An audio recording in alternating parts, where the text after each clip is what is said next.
శాంతి. ETV live ఆధ్యాత్మిక channel ప్రేక్షకులందరికీ కూడా స్వాగతం. ఈరోజు మనం చర్చించుకునేటువంటి అంశము, మన జీవితం అంతా ఉత్సాహభరితంగానే ఉండాలి. మన మనసులో ఎటువంటి వ్యర్థ సంకల్పాలు రావద్దు. చాలా ఉత్సాహంగా మనం ఉంటూ ఇతరులలో కూడా అలాంటి ఉత్సాహాన్ని చూడాలనుకోవాలి. దానికోసం ఏం చేయాలో దాని గురించి కొన్ని టిప్స్ మనం చర్చించుకుందాం. ఎవరినైనా అడగండి, మీరు ఇన్ని కొనుక్కున్నారు, పెద్ద కారు కొనుక్కున్నారు, ఓకే, ఫ్లైట్ టికెట్ బుక్ చేసుకున్నారు, ఫారెన్ వెళ్తున్నారు, ఎందుకింత కష్టపడి ఇవన్నీ చేసుకున్నారు అని వాళ్ళని అడిగితే వారు ఏమంటారు?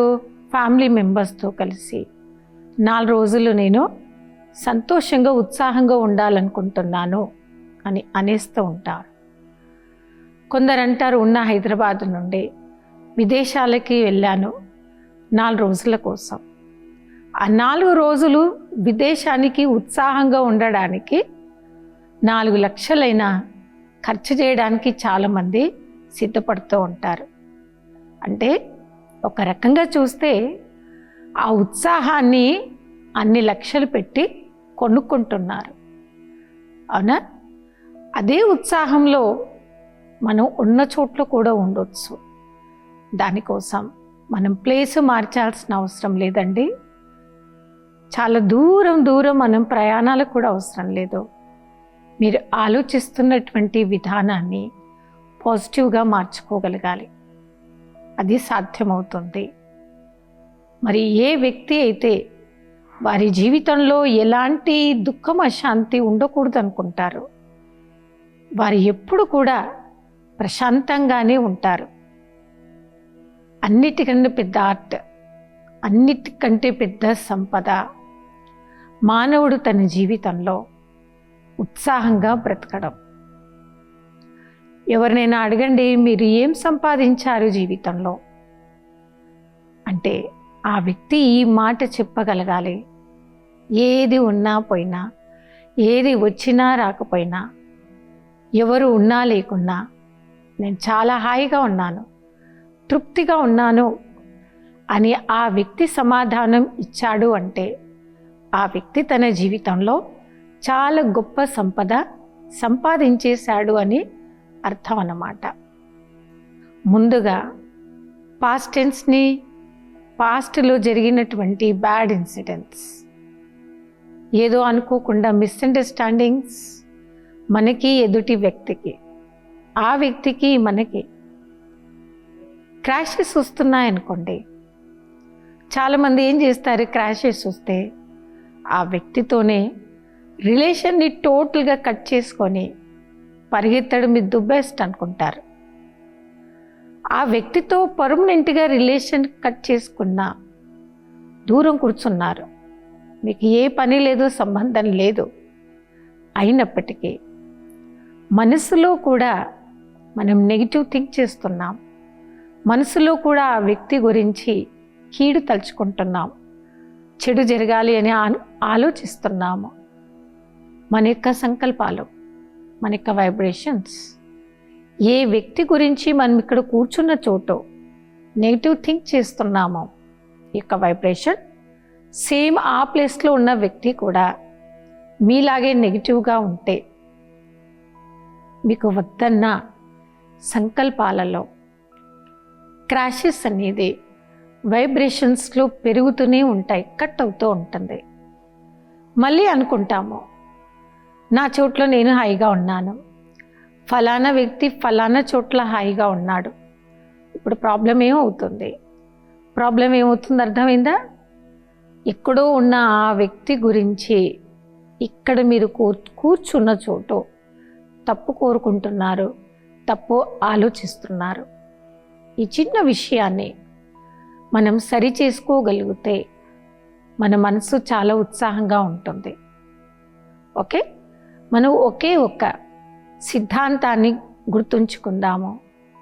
ఏ హ్యాపీనెస్ నాకు కావాలనుకుంటానో సేమ్ ఏ వ్యక్తి గురించి నేను ఆలోచిస్తున్నానో ఆ వ్యక్తి కూడా నా సమానంగానే హ్యాపీనెస్సే కోరుకుంటున్నాడు. ఏది నేను ఆలోచిస్తానో, ఏది నేను కోరుకుంటానో వారు కూడా అదే కోరుకుంటారు, అదే ఆలోచిస్తారు. కాబట్టి ఉత్సాహంగా ఫస్ట్ నేను ఉండాలి అంటే మనం దీన్ని సెట్ చేసుకుందాం. ప్రతి ఒక్కరి జీవితంలో రియల్ హ్యాపీనెస్ని మాత్రమే చూడాలనుకోవడం, కోరుకోవడం. ఫస్ట్ మనం హాయిగా ఉండాలంటే మన యొక్క థింకింగ్ని ఫుల్ పాజిటివ్గా మనం మార్చుకుందాం. దానికోసం మనం ఎలాంటి కష్టపడాల్సిన పనే ఉండదు. జస్ట్ థింక్ చేసుకోవాల్సింది, చేంజ్ చేసుకోవాల్సింది మనం ఆలోచిస్తున్నటువంటి పద్ధతిని పాజిటివ్గా మనం థింక్ చేద్దాం. దానివల్ల మీరు ఎవ్వరి గురించి అయినా కానివ్వండి, హాయిగా ఆలోచించి చూడండి. కొన్ని క్షణాల వరకు మీ మనసు ఎంత హాయిగా ఉంటుందో, చాలా హాయిగా ఉంటుంది. ప్రకృతి నుండి కూడా, భగవంతుడి నుండి కూడా మనం ఇవే గుడ్ వైబ్రేషన్స్ని మనం రిసీవ్ చేసుకుందాం. మనం ఉత్సాహంగా ఉన్నాము అంటే అర్థం మనకు కావాల్సింది మనం సాధించేసాం, మనకు కావాల్సింది మనం పొందాం. సో మనం ప్రాక్టీస్ చేద్దాం.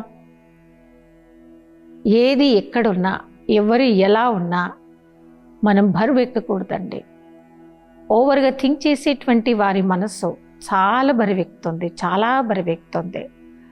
మళ్ళీ మనం ఏమంటాం, లోక కళ్యాణం అర్థమే, లోకంలో ఉన్న జనులందరూ బాగుపడాలి, అందరి మేలు జరగాలనే నేను ఇంత ఆలోచిస్తున్నానని అనేస్తూ ఉంటాం. అయితే అందరూ మేలు కోరుకోవడం మంచి సంకల్పం. దానికోసం మనం కష్టపడాల్సిన పని లేదు. మీరు ప్రతి ఒక్క ఆత్మ గురించి మనసులో పాజిటివ్గా థింక్ చేయండి, పాజిటివ్గా ఆలోచించండి. పాజిటివ్ థింక్ చేసి, పాజిటివ్ ఆలోచించి, మనసు పూర్తిగా ఆత్మ గురించి మీరు కోరుకోండి. హే పరమాత్మ, సృష్టిలో ఉన్న ప్రతి ఒక్క ఆత్మకి మీరు సుఖమే ఇవ్వండి. హే పరమాత్మ, సృష్టిలో ఉన్న ప్రతి ఒక్క ఆత్మ శాంతిగా ఉండని, ఆరోగ్యంగా ఉండని అని మీరు మనసు పూర్తిగా కోరుకోండి. సృష్టిలో ఉండేటువంటి ఏ ఆత్మ కూడా అశాంతి ఉండకూడదు, ఏ ఆత్మ కూడా ఏ జబ్బులు ఉండకూడదు, వారు రిలాక్స్గా ఉండని అని మీరు కోరుకోండి. అలా మీరు కోరుకోవడం కూడా మీరు లోక కళ్యాణం చేస్తున్నట్టే.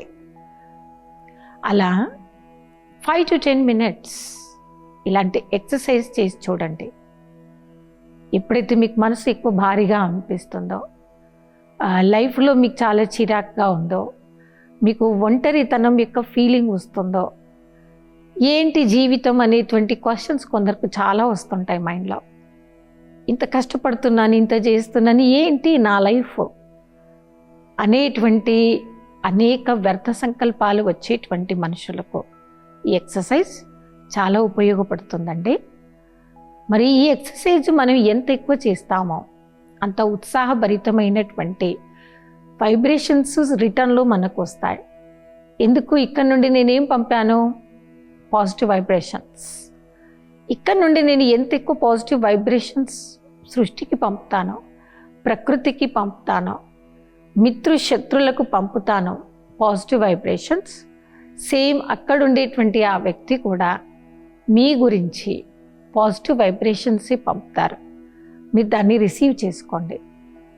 ఓకే, మీరు అదే ఇచ్చారు కాబట్టి డెఫినెట్గా మీకేం వస్తాయి అక్కడ నుండి, గుడ్ వైబ్రేషన్స్, పాజిటివ్ వైబ్రేషన్స్. మీకు ఎంత చిరాకు వస్తున్నా, ఎంత కోపం వస్తున్నా, వాళ్ళకి కీడు జరగని, వారికి జబ్బులు రాని, వారికి యాక్సిడెంట్ అయిపోని, వాళ్ళు చనిపోని, అలా మాటల్లో కూడా అనడానికి నచ్చుతుందా? మనకి నచ్చట్లేదు. ఎందుకు, మనం ఏం మాట్లాడుతున్నాం వారి గురించి, తప్పు మాట్లాడుతున్నాం.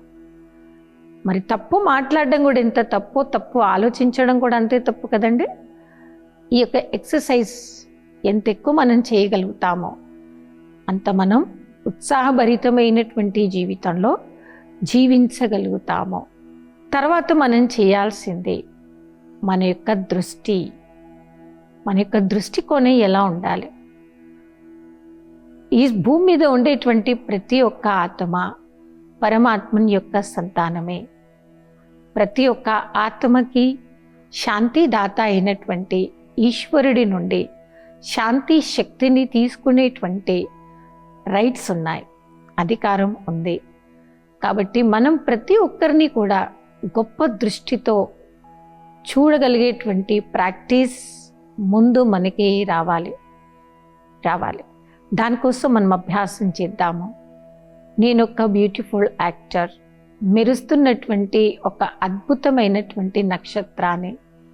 ఈ రెండు కనుబొమ్మల మధ్య స్థానంలో నా ఆత్మ మెరుస్తున్నటువంటి ఒక నక్షత్రం. ఈ రెండు కనుబొమ్మల మధ్య స్థానంలో మెరుస్తున్నటువంటి ఒక నక్షత్రమైన నేను ఆత్మ. సృష్టిలో ఉండేటువంటి ప్రతి ఒక్క ఆత్మకి పరమాత్మ ద్వారా నేను రిసీవ్ చేసుకున్నటువంటి అద్భుతమైనటువంటి పవర్ని నా ద్వారా ఈశ్వరుడు ప్రతి ఒక్క ఆత్మకి అందిస్తున్నారు. అలా మీరు ప్రాక్టీస్ చేసి చూడండి. నేను ప్రతి ఒక్క ఆత్మకి ఏమి ఇవ్వాలి? శాంతిని ఇవ్వాలి, శక్తిని ఇవ్వాలి, గుడ్ వైబ్రేషన్స్ ఇవ్వాలి. వారి యొక్క పాజిటివ్ మాత్రమే నా మనసు కోరుకోవాలి. ఇవ్వాలి అంటే ముందు మనం తీసుకోవాలి. ఇచ్చేటువంటి వారిని, ఈశ్వరుడిని మనం నిత్యం దాత అని పిలుస్తాం. దాత అయినటువంటి ఈశ్వరుడు సుఖము, శాంతి, పవిత్రత, ఆనందము, శక్తి, సంతోషం, ఈ 7 గుణాలు నా ఆత్మకు కంప్లీట్గా ఇచ్చారు. అందుకే ఆత్మను 7 గుణాలు కలది. సతోగుణి, 7 గుణ్ వాలి అంటే 7 గుణాలు కలది. సతోగుణి ఆత్మ అని పిలువబడుతుంది. సో ఆ 7 గుణాలు ఆల్రెడీ నా సోల్లో ఉన్నాయి. ఇప్పుడు నేను చేయాల్సింది ఏంటి? శాంతి సాగరుడైన పరమాత్మ నుండి శాంతి యొక్క శక్తిని తీసుకోవాలి. ప్రేమ సాగరుడైన పరమాత్మ నుండి ప్రేమ యొక్క శక్తిని నేను తీసుకోవాలి. కంప్లీట్గా తీసుకొని ఈ యొక్క 7 గుణాలను ప్రతి ఒక్క ఆత్మకి మనం దానం చేయాలి. ఎప్పుడైతే ఇలాంటి అభ్యాసం, ఇలాంటి సాధన మనం చేయగలుగుతామో అప్పుడు ఖచ్చితంగా దాని యొక్క రిజల్ట్ మన జీవితం ఉత్సాహభరితంగా కనిపిస్తుంది. లైక్ బర్డ్లా. అవునా? పక్షులను చూస్తే చూడండి ఎంత హాయిగా ఉంటుంది. చాలా పాటలు కూడా మనం పాడుతుంటాం పక్షుల గురించి. పక్షిలాగా హాయిగా తేలితో మనం గాల్లో ఎగురుతూ ఉండాలి, ఎంత ప్రశాంతంగా ఉండాలి అని. అవునా? అలాంటి పాటల వరకు కొన్ని వరకు సాధ్యమవుతుంటాయి, కానీ ప్రాక్టికల్ జీవితంలో అవన్నీ సాధ్యపడవు. ఫిజికల్ బాడీతో మనం వెళ్ళలేకపోతూ ఉంటాం. రీజన్స్ ఎన్నో ఉండవచ్చు, కానీ అది పాసిబుల్. మన మనసుతో మనం వెళ్ళిపోవచ్చండి. మనం తేలికగా ఉండవచ్చు. దానికోసం మన మనసు, మన యొక్క దృష్టి, మన యొక్క కర్మలు అనేది అంత ఉత్సాహంగా మాత్రమే ఉండాలి. పరమాత్మతో మనం తీసుకోవాలి శక్తుల్ని. కంప్లీట్గా మనం తీసుకొని కంప్లీట్గా మనం ప్రతి ఒక్క ఆత్మకు ఇవ్వాలి, పంచాలి. ఓకే, ఈ రోజు నుంచి మనం ఇది సాధన చేద్దాము. ప్రతి ఒక్కరు కూడా హాయిగా ఉంటూ సుఖంగా ఉండని, వాళ్ళు చాలా తృప్తిగా ఉండని, ప్రతి ఒక్కరు హాయిగా సంతోషంగా ఎంత హాయిగా ఉండాలంటే వారి వారి జీవితంలో లోటు ఉండకూడదు. వారికి ఏది కూడా లోటుగా అనిపించకూడదు. అంత హాయిగా ఉండని వారు ఉన్నారు, ఉంటారు. ఆ దృష్టికోణంతో మీరు అందరినీ చూడండి. అలా చూసినప్పుడు చూడండి, మీరు చాలా హాయిగా ఉంటారు, ఉత్సాహంగా ఉంటారు. మీరు ఉత్సాహంగా ఉంటూ ఇతరులకు కూడా అదే ఉత్సాహాన్ని పంచగలుగుతారు. సో మనం సాధన ఈ రోజు నుంచి మొదలు పెడదాము. ఏది ఏమైనా పాస్ట్లో జరిగిన బ్యాడ్ ఇన్సిడెంట్స్ ప్రతి ఒక్కటి మీకు మేలే జరిగింది, మేలే మీకు చేయిస్తుంది. ప్రజెంట్ ఈరోజు ఇంత హాయిగా ఉన్నారు అంటే మీరు ఒక మంచి పుణ్యకర్మలు చేసినటువంటి ఒక ఆత్మ. మీ పాస్ట్ కూడా చాలా బాగానే ఉండే, ప్రజెంట్ బాగుంది కాబట్టి మీ ఫ్యూచర్ ఇంకా బాగుంటుంది. ఇంకా ఇంకా ఇంకా ఇంకా మీరు భవిష్యత్తులో బాగుంటారు. భవిష్యత్తులో మీరు చాలా చాలా చాలా బాగా ఉండబోతున్నారు. ఎందుకు ఉండబోతున్నారు భవిష్యత్తులో? ఎందుకంటే మీ ప్రజెంట్ చాలా హైగా ఉంది. మీ ప్రజెంట్లో ఏం లేదు, మీ మైండ్లో నెగిటివ్ లేదు, ఎవ్వరి గురించి కూడా చెడు లేదు, ఎవ్వరి పట్ల కూడా ఈర్ష్య లేదు, ద్వేషం లేదు. ప్రతి ఒక్కరి గురించి మీరు మేలే కోరుకుంటున్నారు. ప్రతి ఒక్క ఆత్మ నుండి మీకు ఆశీర్వాదాలు మాత్రమే వస్తున్నాయి. ప్రతి ఒక్క ఆత్మ మిమ్మల్ని చూడగానే ఏం మాట్లాడుతున్నారు? వీరు మంచి వారండి, వీరు చాలా గొప్ప వ్యక్తులు, ఈ ఫలానా వ్యక్తిని చూడగానే నా మైండ్ చాలా రిలాక్స్ అయిపోతుంది అనేటువంటి గొప్ప ఆలోచనలు మాత్రమే, గొప్ప సంకల్పాలు మాత్రమే ప్రతి ఒక్కరి ఆలోచనలో వస్తున్నాయి. ప్రతి ఒక్కరి నోటి నుండి కూడా అవే వస్తున్నాయి. సో ఆ విధంగా ప్రతి ఒక్క ఆత్మ నుండి ఎప్పుడైతే అలాంటి బ్లెస్సింగ్స్, దాన్ని మనం ఆశీర్వాదాలు అని అంటాం. దువా దువా దవా సే భీ జ్యాదా కామ్ కర్తా హై. ఎక్కడైతే ఆశీర్వాదాల బలం ఉంటుందో అక్కడ మందు కూడా అక్కర్లేదు. మందు కంటే ఎక్కువగా పనిచేసేది ప్రతి ఒక్క ఆత్మ నుండి మీరు తీసుకున్నటువంటి బ్లెస్సింగ్స్, ఆశీర్వాదాలే. ఆశీర్వాదాల పవర్ని తయారు చేసుకున్నప్పుడే దాతా సంతానమైన పరమాత్మకి మనం పిల్లలం. మనం చేయాల్సింది కూడా దాతా లాంటి పనులు. చాలాసార్లు తండ్రి మరణించాడనుకోండి, కొడుకు కనిపిస్తే వాళ్ళ బంధుమిత్రులు ఏమంటుంటారు? మిమ్మల్ని చూస్తే మీ తండ్రి లేని లోటు తెలియట్లేదండి, సేమ్ మిమ్మల్ని చూస్తే మీ ఫాదర్ని చూసినట్టుగానే ఉంటుందండి, సేమ్ మీ ఫాదర్ ఇలాగే ఉండేవారండి, మీ ఫాదర్ కూడా మాకు చాలా మేలు చేశారు, మీ ఫాదర్ ఏం చేశారు మీరు కూడా అదే చేస్తున్నారు, అందుకే మీరు కూడా మీ తండ్రి సమానులు అయ్యారు అని అంటూ ఉంటారు. మరి మన అందరికీ తండ్రులకు మించిన తండ్రి, గురువులకు మించిన గురువు, దైవానికి మించిన దైవం ఒక ఈశ్వరుడు పరమాత్మ. ఈశ్వరుడు పరమాత్మ కూడా ఎవరు? భగవంతుడు కూడా దాత. ఆ దాత మనకి ఏం ఇస్తున్నాడు? సుఖ శాంతి ఆనందభరితమైనటువంటి జీవితంలో మాత్రమే జీవించండి అనేటువంటి అవకాశం. సో మనం కూడా దాత పిల్లలం, దాత సమానంగా వారితో ఈరోజు ఫుల్ మనం రిసీవ్ చేసుకుందాం.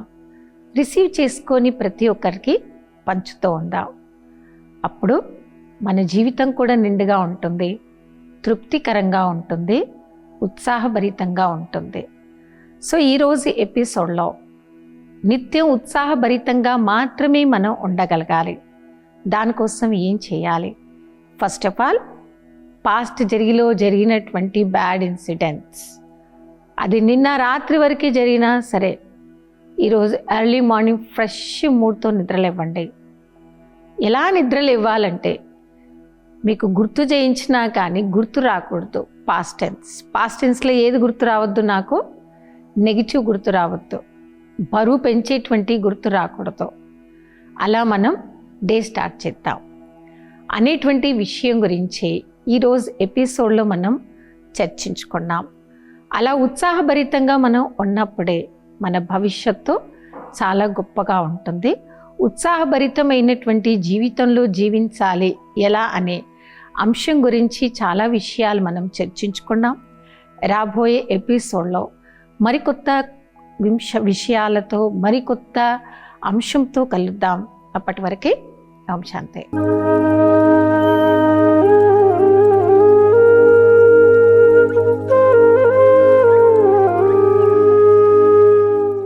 ఈ కార్యక్రమాన్ని తిరిగి చూడాలనుకుంటే www.youtube.com/ETV Life Spiritual లో చూడవచ్చు.